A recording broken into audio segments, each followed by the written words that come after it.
চিন্তায় ছিলাম যে আদৌ আসতে পারবো কিনা।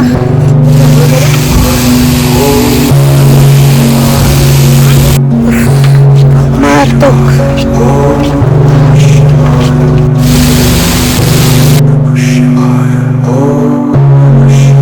আমরা এখন গৌরীকুণ্ড থেকে রওনা দিচ্ছি কেদারনাথের উদ্দেশ্যে।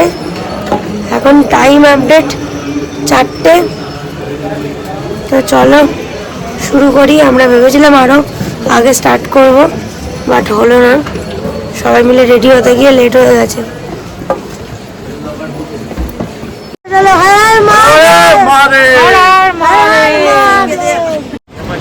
এই হলো কেদার যাত্রার গেট।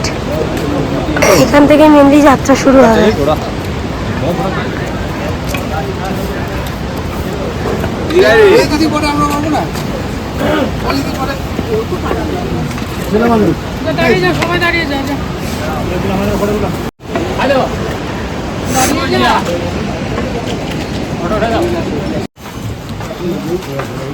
তো এই যে যেরকমটা দেখছো তোমরা, শুরু থেকেই কিন্তু ঘোড়ার পায়ে পা মিলিয়ে চলতে হবে।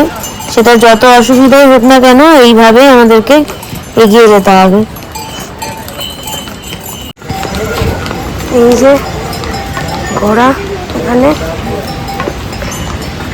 এটা বেশ অসুবিধারই, কারণ ঘোড়া না থাকলে এই যাত্রা আরও অনেক স্মুথ হতো, বাট কিছু তো করার নেই। আমরা যেটা চেষ্টা করব সেটা হচ্ছে প্রথম থেকে একই রিদিম মেনটেন করার, খুব স্লোলি এনার্জিটাকে ধরে রেখে হাঁটার চেষ্টা করতে হবে। প্রথমে এনার্জি থাকাকালীন বেশি জোরে হেঁটে ফেললে পরের দিকে আমরা হাঁপিয়ে উঠবো, এই যাত্রা আরো কঠিন হয়ে যাবে। জয় শ্রী কেদার, জয় শিব শম্ভু, জয় শিব শম্ভু, হর হর মহাদেব, হর হর মহাদেব, হর হর মহাদেব, হর হর মহাদেব, হর হর মহাদেব। চলো চলো ঘোড়া।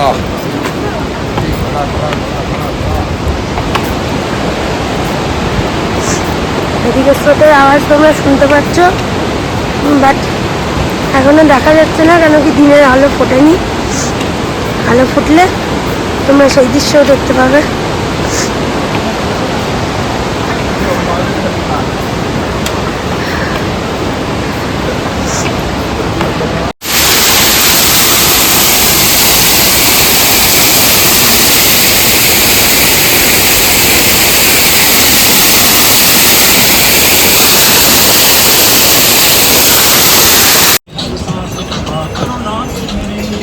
তো আমরা এতক্ষণে অলরেডি 2 কিলোমিটারের কাছাকাছি চলে এসেছি।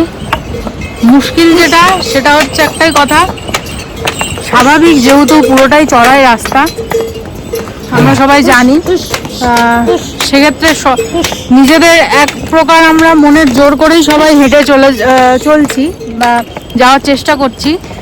তার মধ্যে সব থেকে বেশি ডমিনেটিং যেটা, ঠিক যেই মুহূর্তেই ক্লান্ত হয়ে পড়ছি, ঠিক সেই মুহূর্তেই এসে ঘোড়া চালকরা বলছে ঘোড়া লাগবে, মানে এরকম ব্যাপার আর কি। তো ব্যবসাটা এখানে এরকম মাত্রাতে বলা হচ্ছে যে মানুষকে চেষ্টা তো করতে দিন, কিন্তু সেটাও যাই হোক কিছু বলার নেই। কেদারনাথে আমরা জানি, কেদারনাথ অমরনাথে এটাই বড় সমস্যা যে মানুষের এবং ঘোড়ার চলার পথ দুটোই এক। হর হর মহাদেব, হর হর মহাদেব, জয় শ্রী কেদার। এনার্জি কেমন? Heavy heavy. আমরা এখন একটু চা নিয়ে নিয়েছি, এখন টি ব্রেক চলছে। ধৈর্য ধরে রাখতে হবে, শুধু ধৈর্যটাকে হারালে হবে না, মনের জন্য রাখতে হবে, তাহলে ঠিক পারা যাবে। বাকিটা তো পৌঁছে বলবো। এই যে এখন টি ব্রেক চলছে সবার। এই যে দিনের আলো ফুটছে, এখন পরিবেশটা কিছুটা এরকম। ঘোড়াগুলোকে দেখে খুব কষ্ট হচ্ছে আর খুব অসুবিধাও হচ্ছে। একটাই যদি অসুবিধা হয়ে থাকে, প্রতিবন্ধকতা একটা যদি, মানে ম্যাক্সিমাম যেটা আসছে সেটা হচ্ছে এইটা, একদম গায়ের কাছে চলে আসছে। ধারে যখন থাকছি মনে হচ্ছে যেন পড়ে যাব, কিন্তু এই লাঠি দিয়ে এভাবে একটু ভয় দেখালে ওরা সরে যায়।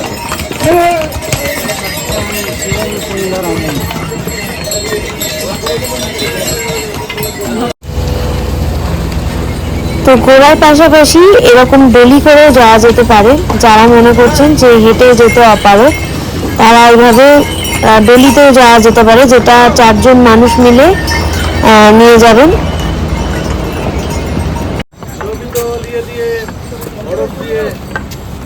ফটো তুলে দেখা গুগল।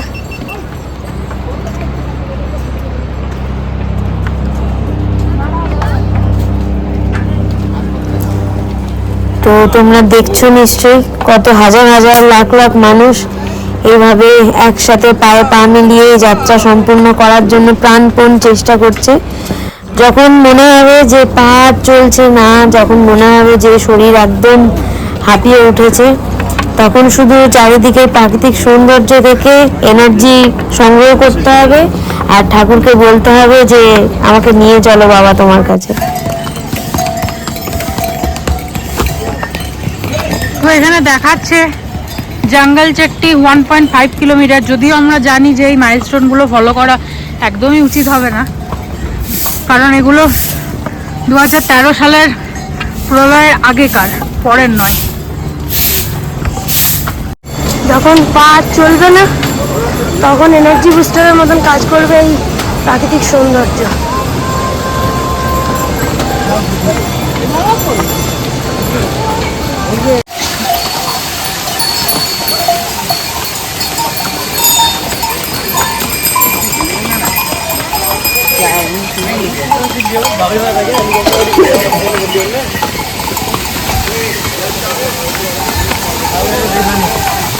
তোকে তুলে দেবো।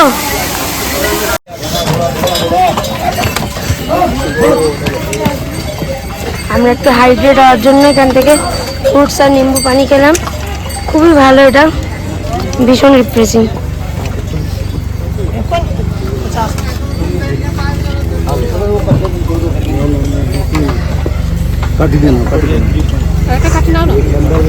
কেমন লাগছে তোমার? ভালো লাগছে।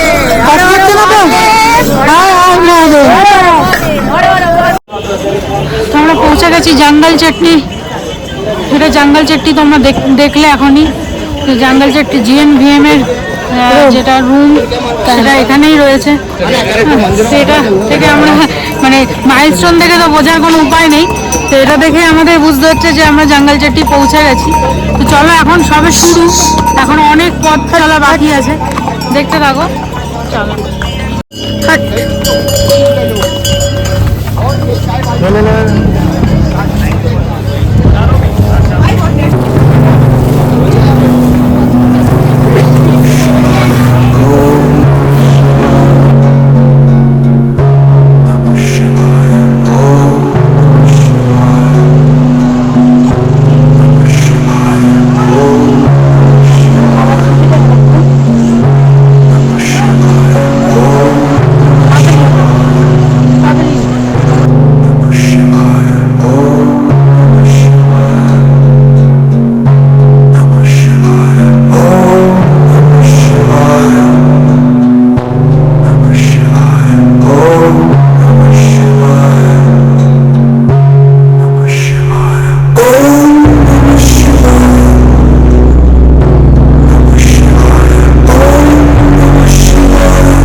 যেটা আমরা জানি কয়েকদিন আগে নেটে ভীষণ ভাইরাল হয়েছিল। আমরাও চিন্তায় ছিলাম যে আদৌ আসতে পারবো কি না। তো চলো সেই রাস্তাটা দিয়ে এখন যাওয়া যাক। দেখো কি অবস্থা সেই রাস্তাটা, কি ভয়ানক অবস্থা, পাহাড় কি ভয়ানক রূপ নিতে পারে দেখো।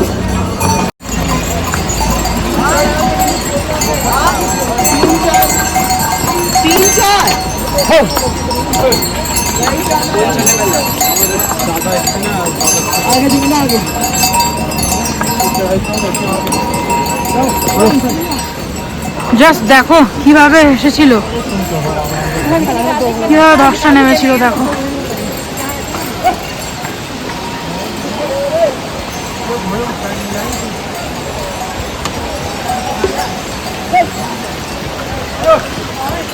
এখন ভালোভাবে রাস্তা অতটা হয়নি, এরকমই করে দিয়েছে পাথর দিয়ে কোনোভাবে।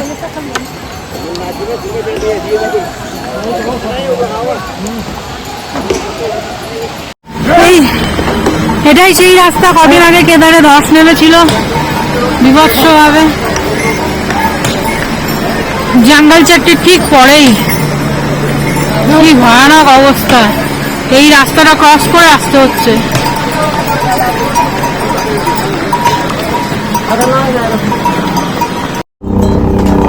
আনফর্চুনেটলি আমার তখন সেকেন্ড ডে চলছিল, তাই খুবই উইক লাগছিল অনেকটা হেঁটে আসার পরে, তাই একটু ম্যাগি দিয়ে ব্রেকফাস্ট করে নিয়েছি।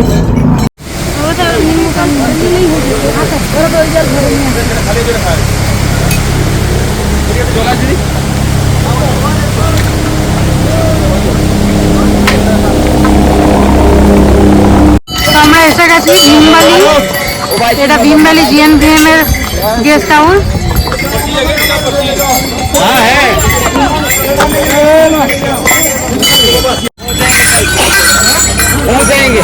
তো এই যে আমরা পৌঁছে গেছি ভীমবালির পরে, এই পয়েন্টটা আসে যেখান থেকে ঘোড়ার রাস্তা আলাদা হয়ে যায়, আর এদিক দিয়ে গেলে আমরা হাঁটার রাস্তা পাবো। এটা রাস্তা কম কিন্তু চড়াই অনেক বেশি, অনেক বেশি। এই যে যেমন দেখতে পাচ্ছ এই পুরোটা পুরোটা পুরোটা এরকম চড়াই আছে। আমরা যাবো এই দিক দিয়ে, চেষ্টা চালিয়ে যাচ্ছি, এখনো হালাত খুব খারাপ। এই দেখো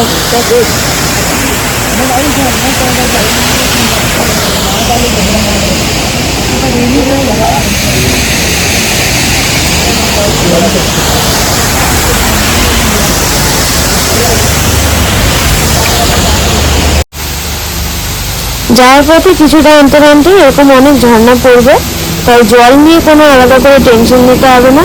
জল সবাই এরকম ঝর্ণা থেকে ধরে ধরেই খাচ্ছে। রাস্তার হালাত কিছুটা এরকম, যদি কেউ ভাবে থাকে খুব সহজ ব্যাপার, একেবারেই সেটা নয়, বাট পারা যাবে না এটাই বলবো না। এখনো পর্যন্ত যেটা মনে হচ্ছে আমার তো কষ্ট, কিন্তু মনের জন্য অভিজ্ঞতা।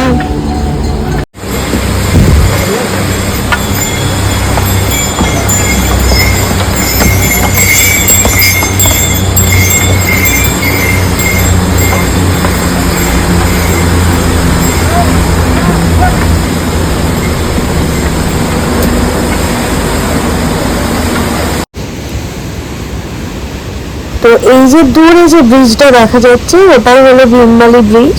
আর ভীমবালি ব্রিজ আসা মানে প্রায় অর্ধেক রাস্তা চলে আসা, কিন্তু এখনো অর্ধেক রাস্তা বাকি, আর সেই অর্ধেক রাস্তা কিন্তু খুবই চড়াই, তাই এটার জন্য অনেকটাই এনার্জি এখনো আমাদের প্রয়োজন। আর স্রোতটা দেখো, তবে মন্দাকিনীর এই স্রোত যাওয়ার পথের এনার্জিকে কিন্তু আরো অনেক অনেক বাড়িয়ে তুলছে। পথে কিছু কিছু জায়গা দেখে আমরা ভয় পেয়ে থমকে দাঁড়িয়ে পড়ছিলাম। তো এই জায়গাটা সেরকমই কতগুলো জায়গার মধ্যে একটা জায়গা। তারপর নিজেরাই আবার নিজেদের মনের মধ্যে সাহস সঞ্চয় করে আবার বেশ কিছুটা এগিয়েও গেলাম। তো চলো সামনে তোমরাও দেখবে রাস্তার কি পরিস্থিতি।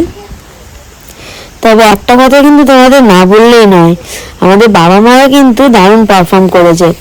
ওদের যা শারীরিক কন্ডিশন ছিল সেগুলোর ব্যাপারে তোমাদেরকে একটু জানাই। তো এই যে প্রথমেই যে কাকু আমাদের গেল, মানে মামনের বাবা, সেই কাকুর কিন্তু 3 বছর আগে লিভার ট্রান্সপ্ল্যান্ট হয়েছে। তো কেউ বলবে এত সুন্দর আমাদের সাথে পায়ে পা মিলিয়ে কেদারনাথ যাত্রা করছে। আর আমার মায়ের কথা আর কি বলবো, কত বছর মাকে নিয়ে চেন্নাই গেছিলাম, মায়ের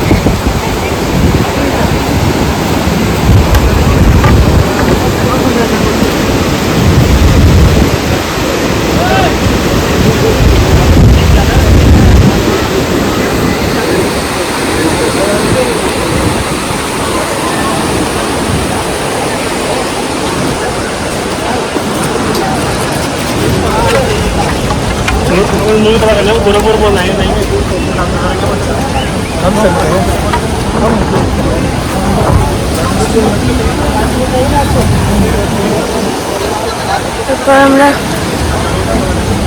ব্রিজটা ক্রস করবো।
চলে এসেছি রামবাড়াতে।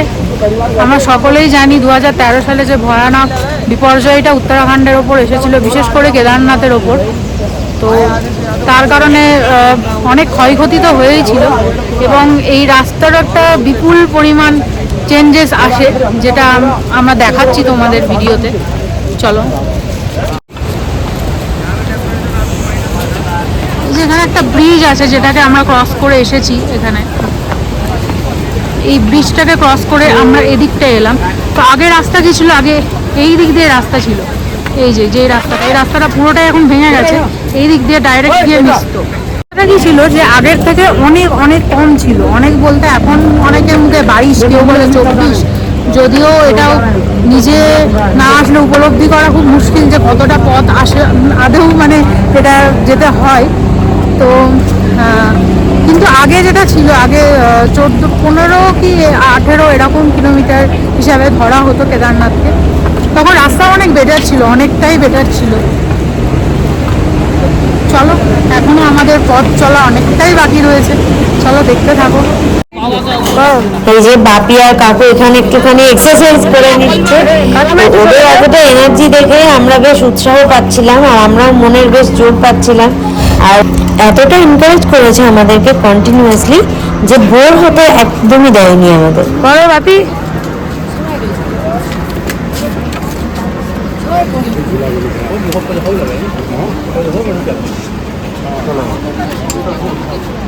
Good job, good job.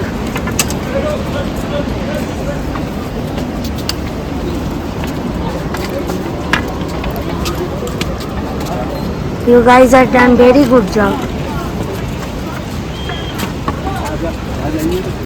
তো ভীমবালি ছাড়িয়ে তো অনেকক্ষণ আগেই চলে এসেছি, এখন আরও অনেকটাই চড়াই, যেটা বলছিলাম। কিন্তু তার মধ্যে আর এক সমস্যা হয়ে গেল কি, যে আমরা তো উঠছিলাম এক প্রকার, যাই হোক থেমে থেমে এসে আমাদের মেথডে কোনোভাবে দাঁড়িয়ে থেমে উঠছিলাম। তো এখন যেটা হলো সেটা আবার সেই এক ঘোরার জায়গা এবং মানুষের চলার জায়গা আবার এসে মিলে গেল। তো এই সাইডটা দিয়ে আবার ঘোড়ারা, আমরা এদিক দিয়ে এলাম আর ঘোড়াটা আবার নামছে। তো এখানে এসে মিলে গিয়ে আবার সেম রাস্তা, যার জন্য রাস্তার কন্ডিশনও আবার চেঞ্জ হয়ে গেছে।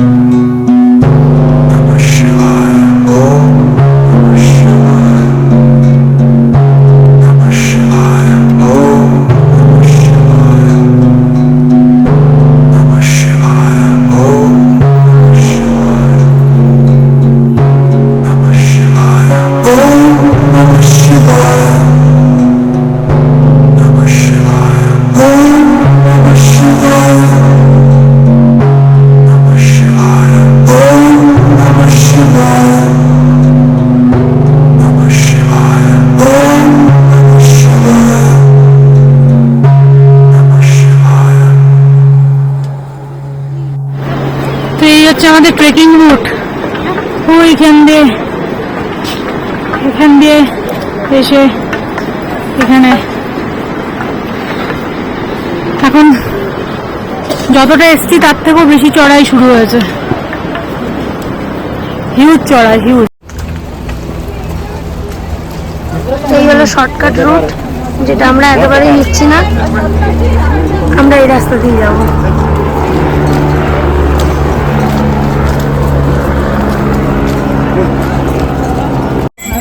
প্রকৃতির এত বৈচিত্র্যময় রূপ দেখে নিলাম এখানে এসে। দেখো এখানে কিরকম আকাশ, মেঘ, পাহাড় সব মিলেমিশে একাকার হয়ে গেছে যেন।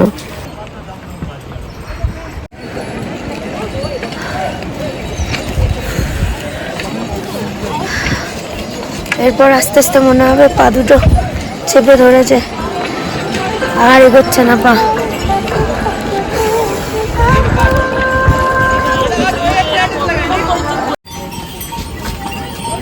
এবার আমাদের শারীরিক আর মানসিক শক্তি দুটোই হার মেনে গেছে, আর আমাদের শরীর চলছে না। বাপির অবস্থা দেখতেই পাচ্ছ, এখানে প্রত্যেকে শারীরিক জোর হারিয়ে ফেলেছি। ঠিক এরকম সময় মহাদেব স্বয়ং তোমার সামনে এমন কিছু ঘটনা নিয়ে আসবে, অনুপ্রেরণা পেতে বাধ্য হবে।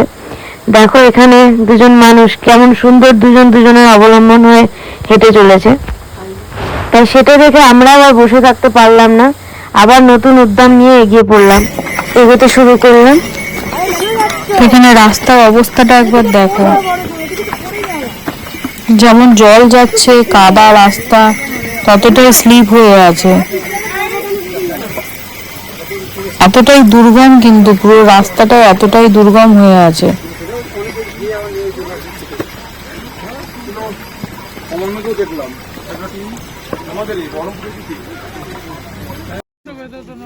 তো অ্যাট লাস্ট আমরা এসে পৌঁছেছি, আর পৌঁছে দেখলাম এখানে সবাই আগুন পোয়াচ্ছে, আর আমরাও সেখানে একটু হাত পা সেঁকে নিলাম। এই হলো নন্দী বেস ক্যাম্প।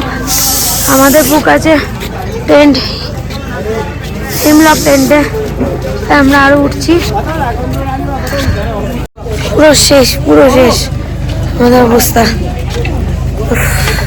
মারাত্মক।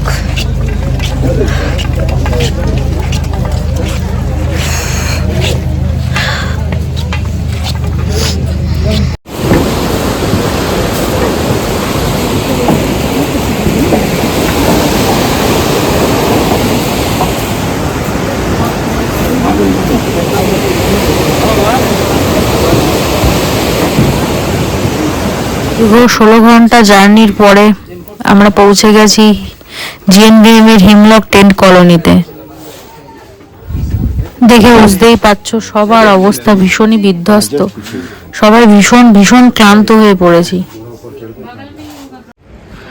তো এই যে আমরা পৌঁছানোর পরে এসেছি এখানে,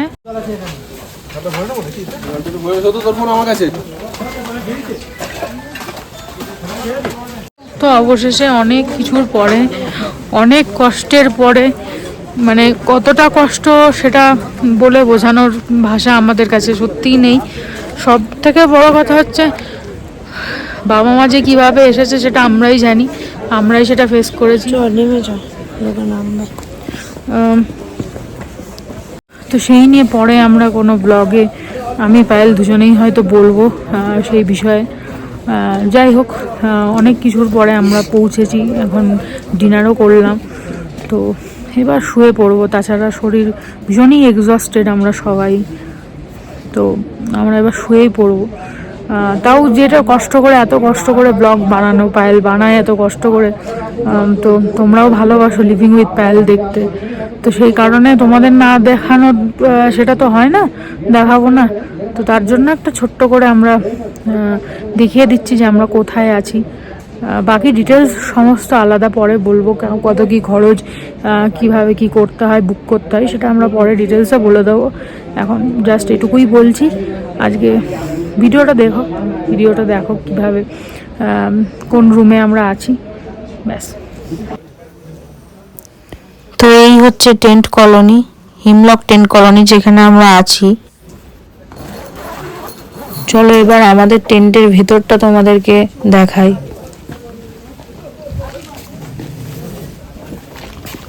তো এই হচ্ছে আজকে আমাদের টেন্ট।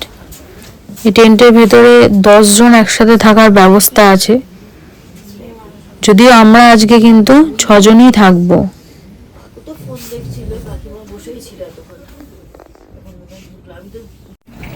তো এই দূরে দেখা যাচ্ছে বাবার মন্দির, যার জন্য এত কষ্ট, এত প্রতীক্ষা।